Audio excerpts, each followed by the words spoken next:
Hi guys, so in today's video I'll be sharing with you all study timetable for 12th grade. Previously I made it for 10th graders, so if you're in 10th you can check it out. As promised, here is the study timetable for 12th graders. Now I have a basic timetable layout. I have the time slots and then the weekdays Monday to Sunday, and I basically have the time slots starting from 7 a.m. to 11:30 p.m. Now, if you're a commerce student, you can just simply swap the physics, chemistry, bio into your business studies, accounts, and those subjects.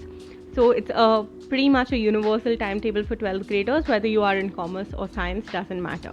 Now, another thing, do not sleep for more than 8 hours. You can start your day at 8 a.m. or 6 a.m. also, but make sure the sleep that you get is 8 hours or less, like 7 to 8 hours, not more than that, otherwise it's going to make you lazy.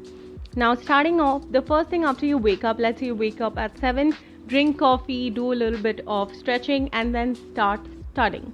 Study any subject which you have for the day. Start your day, like start your Mondays with the most difficult subject. For me, it was physics, starting with physics. So, for that 40-20 minutes, study physics, and then from 8 to 9, you can do your yoga, exercise, whatever you like to do in the morning, anything that is more like towards physical activity. Then from 9 to 10 you can have your breakfast. Make sure your breakfast, lunch, dinner timings are consistent, and after having breakfast you can simultaneously take a shower between that 9 to 10 slot. Now after 9 to 10, from 10 to 11 and 11 to 12, for 2 hours you will be studying a subject that you should study almost on a daily basis. Whether you're in science or commerce, 12th grade you obviously have maths. If you are someone who hasn't chosen maths and chosen geography or any other subject, okay, you can do that, but I know mostly people choose mathematics. Every single day between that time slot 10 to 11 and 11 to 12, do your mathematics, and it includes every basic problems or paper solving, whatever you want to consider.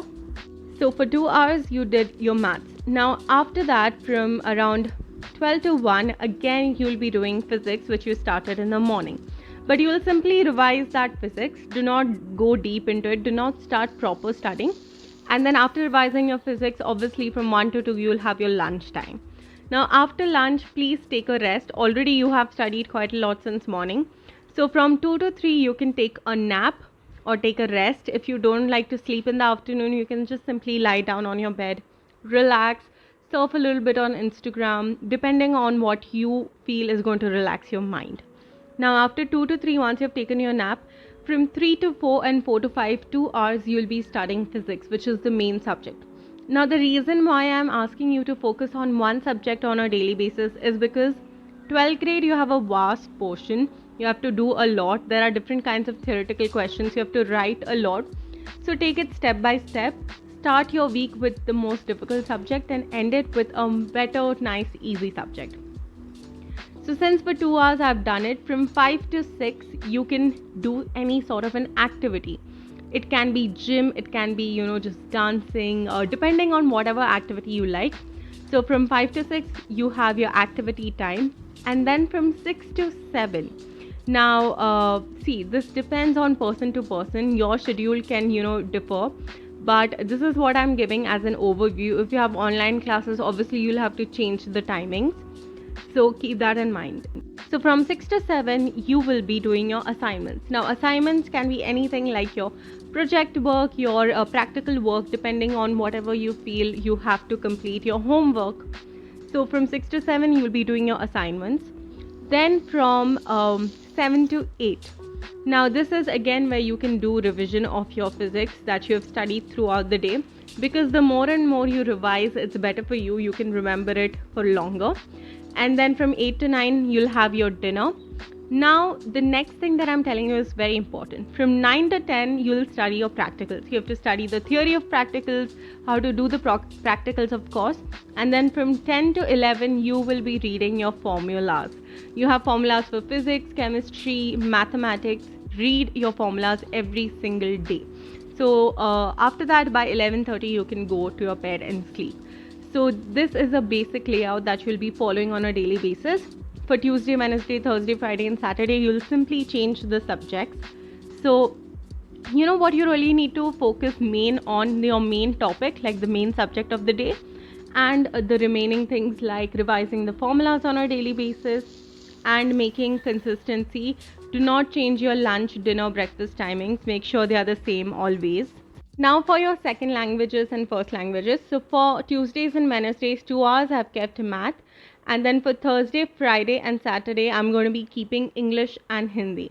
Now mostly English and Hindi aren't that weak for mostly every person. But if you're someone who's a little weak in English and Hindi, then you can do that very properly on Sundays as well.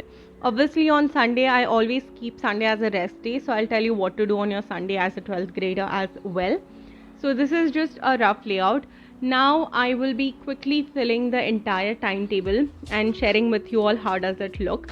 Again, telling you all it can change from person to person and the way your timings or college timings or school timings are. Now for Sunday, what I really want you to do is to study for maximum of 4 to 5 hours, and that too when study only in the morning. You will obviously wake up at the same time on Sunday. No matter it's Sunday or Saturday, wake up at the same time. So if you're waking up at 7 a.m., have your coffee and all and start studying. You can revise everything that you have studied throughout the week. You can do the most difficult subjects. So here I'm simply writing for 2 hours difficult subjects from 7 to 8 and 8 to 9. And then from 9 to 10 and 10 to 11, I'm simply writing revision. And then the rest day is totally up to you. You can go out, you can enjoy, you can watch movies.